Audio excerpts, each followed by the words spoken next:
about, being uploaded. Usually when I do the recording the lessons, that way if someone's gone, and like today we were talking about some important safety things, I say you need to see the lesson from yesterday. We were talking about how the emergency backpack is under there. Marcus, is this a question or just stretching? Okay, so if you don't know this, first thing you should know is when I'm recording, try to hold your questions and comments till the very end.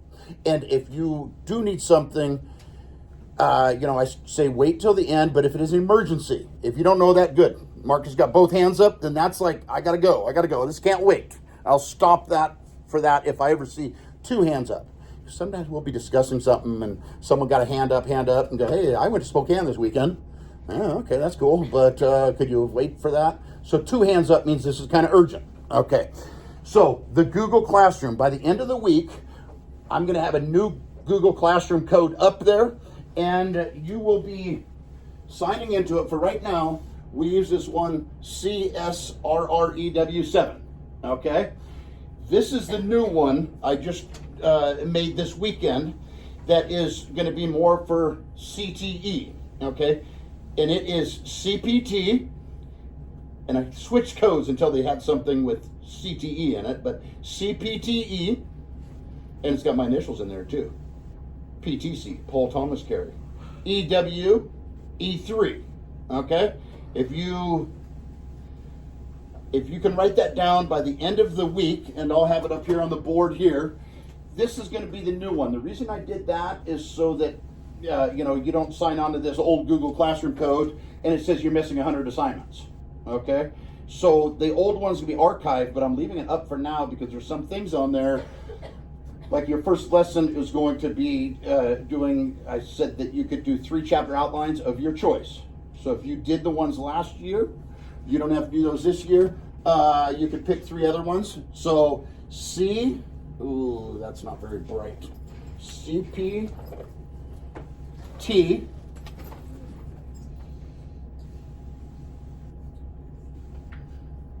EW, E3.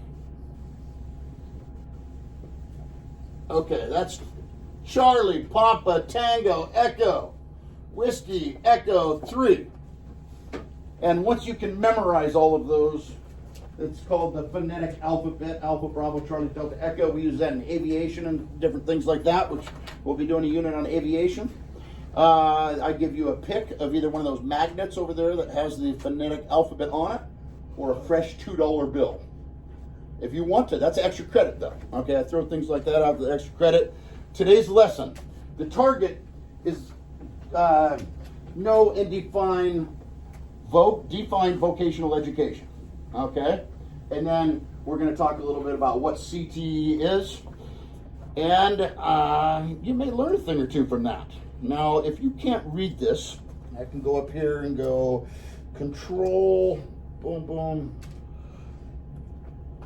I told you that. If we are recording, I let you know it may be uploaded for the missing students. I'm going to talk to you a little bit about the grading rubric. Your grade in here is half hard skills and half soft skills, okay?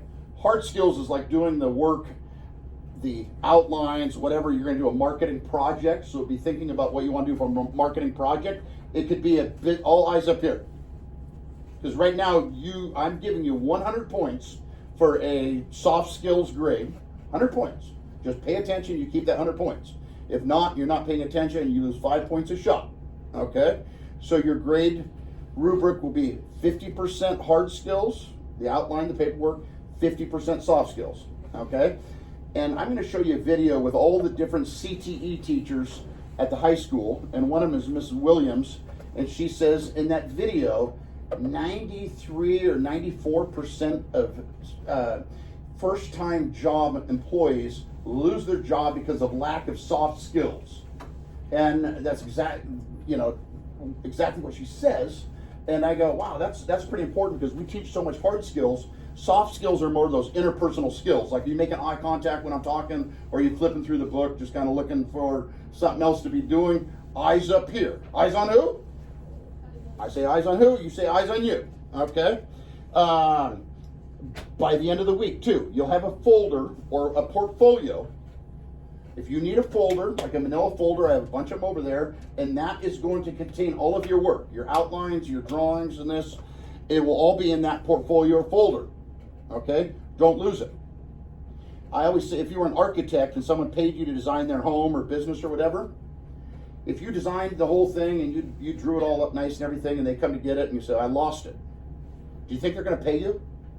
Probably not. Okay, so you'll have that folder, we call it portfolio. It'll have like your marketing stuff in there, 3 outlines. It'll have your drawings. You pick a marketing project to do, okay? You could do a business plan. That's what I showed you at the back of the book there. You could do something as easy as a business card, okay? Some people do like a TV ad where they video edit it and that. And this is all up here on Google Classroom. So I put it on the new one and the old one. But what I want to get in today is be thinking about 2 vocations that you would like to do. Like you go, well, maybe I'm a teacher, but I also might be a pilot, okay? Or 2 side businesses as well. I'm not saying I'm going to hold you to those, but just be thinking about that because you want to start focusing on what's the education you're going to need to get there. When I say vocations, I told you the target was we're going to define vocation. What is a vocation? A vocation. A lot of people, when it says voc on there, they think, oh, this is vocabulary class. You'll learn some vocabulary. In fact, they come from the same root word. Back in the old days, vocation meant your calling. What are you called to do? Okay? It's a bigger thing than just, oh, I'm going to go out and get a job. I always give the example of my son that went to the Navy to be a dentist, and he come out to be a dentist, but felt he was called to be a priest. So now he's in seminary to be a priest. Okay? Felt the calling. Vocation and like vocabulary and vocal cords, they come from that same root word, voc. What are you called to do? Some people just say it's your career. Your vocation is your career. But the other thing I was going to mention on that, along those lines, I really push the trade schools. And the other day I was over there at Guys Outdoor, and one of my former students was there, and he had this hat on, support blue collar. Okay? You know what they mean by blue collar jobs? And in fact, I just got this, and back in the day, it used to be cool to leave your tag on the hat like that. So I just haven't ripped it off yet, but support blue collar. For years, I've had written above the shop door up there, blue collar. That's the blue collar jobs, because they used to always wear like a blue, overcoats or shop coats. So blue collar jobs are the ones primarily, there's always exceptions, but your hands dirty and it's more hands-on manual arts, okay? When I talk about the history of this class, when it first started, the class was called manual arts, doing things manually. And then there was a thing called the Industrial Revolution, okay? So I'm going through here and just showing you this. We talked about the rubric here, half soft skills, half hard skills. You do your outlines. I want to talk about the vocations, a little bit about the history of the class here. When I say the history of the class, I told you it was called manual arts, meaning hands-on. Like, have you heard of a manual transmission in a car? Kind of got to shift, It's not like an automatic one, okay? And then when the Industrial Revolution came around, the Industrial Revolution, when they started doing industry and Carnegie and Rockefeller and all these guys and the men who built America, the Industrial Revolution happened, and they changed the class from manual arts to industrial arts, like educating you for industry. Okay, in our Valley industry, it'd be like Clearwater Paper or Potlatch or whatever the name of it is nowadays, and the bullet maker, that CCI Spear, which I don't know, their names, these companies buy out, and there's different names there, but like SEL, Schweitzer Engineering Labs, the jet boat makers, okay? I've heard that our valley has more jet boat makers per capita than anywhere else in the world. Like, considering how many people live here, because we're the gateway to Hell's Canyon, and here again, my daughter just got out of high school, and she went right in the welding program at Walla Walla Community College, and, if college isn't your thing, which is not her thing, she decided to go into welding, and you can, get into welding jet boats, or she's specializing in pipeline welding, okay?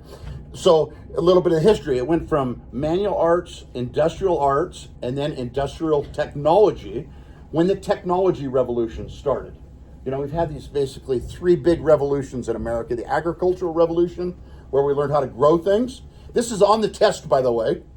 So I'm also going to show you the final on here. So if you think, when am I ever going to use this, or why do you need to know this? I say for the final. The big three revolutions America's had: the agricultural revolution, the industrial revolution, and right now you guys are right in the middle of the information or the technology revolution. Okay? And now this class then has changed again from industrial education or industrial technology to CTE. Okay, it was vocational. Now CTE is career and technology education, or some say career and technical education. Okay, so we're moving ahead and give you a little bit of history of it. And then I'm going to kind of go over these different things here. To start with, kind of, like I said, the rubrics: 50% hard skills, 50% soft skills. Keep your portfolio. I recommend keeping it with you. But if you're worried about losing it, you can leave them over here, but I'm not responsible for people that leave their portfolio over there. This is something that I'd throw in, this just a little extra credit and no extra charge for this.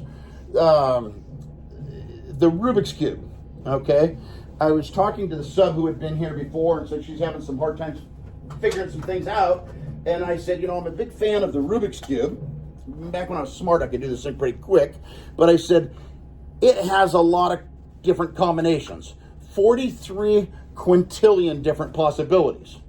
So that's 43 with 17 zeros behind it, different possibilities of solving the cube. Okay? So I said, sometimes these kids are as unique as the Rubik's Cube. You're not always going to get it the first try. You got to keep trying until you find a combination that works. And back when I taught Strive, the kids' grades was dependent on whether they could solve the Rubik's Cube or not. I don't know if you know what Strive is, like for the talented, gifted. And I'd say there's 43 quintillion different possibilities. If you did one move a second, it would take you 1,400 million years to solve going through every combination. But you don't need to do that, okay? You can just find the algorithm or the pattern, and it can always be solved now in, I think, 23 or 24 different moves. Another reason I'm kind of intrigued with the Rubik's Cube is the guy that invented it, Erno Rubik, was a drafting teacher. He taught drafting, mechanical drawing, and when we get into the drawing here, you'll realize the same colors. He would use this cube to show his students and go, now if I take this and I rotate here, what's the side view going to look like now? And if I rotate back here, what's the top view going to look like? And then he thought, rather than having to make a new cube, if I just made it where it would pivot and become a puzzle, frustrating little block could make him billions of dollars. Okay? So you look at that. He had the drafting skills. That was his original, vocation. But do you think he made more money off making the cube or marketing the cube? Marketing. Okay, in the 80s, they sold over 100 million cubes. Okay, and about $10 each. That would be, usually if something retails for $10, that means you get about $5, about 50% of it. That'd be $500 million. That's $500 million. And that was in the 80s. So think about that, folks. The marketing, we start with this. We do a couple weeks, sometimes shorter, sometimes longer. And people go, why do we do the marketing? Number one, we want to feed the marketing and the DECA program. Number two, they say over 80% of all jobs are going to require some type of marketing. If I make this cube thing here and I got it sitting over here in the shop, am I going to make any money with it just sitting there? No, I got to get out there and market it, right? Okay. And I don't remember, did you guys do a DECA project when you were in 4th grade? Or how many, raise your hand if you did. You're saying yes, yes. Okay, because some did and some didn't. I think that was about COVID time. But if you already did a DECA project, you'll know a little bit about what we're talking about. Okay, so that's the cube. I always say here, talking about the cube, I say BS and PS, brainstorm and problem solve. There's part of the reason I keep teaching is I love solving problems. Whether it's the cube or, figuring out how I can get, Hayden to pay attention when I'm up here going over something completely boring. It's a, that might have worked. That was just one more little movement of the cube. Okay, I'm going to stop right there because that's exactly 15 minutes, and I try to keep those at 15.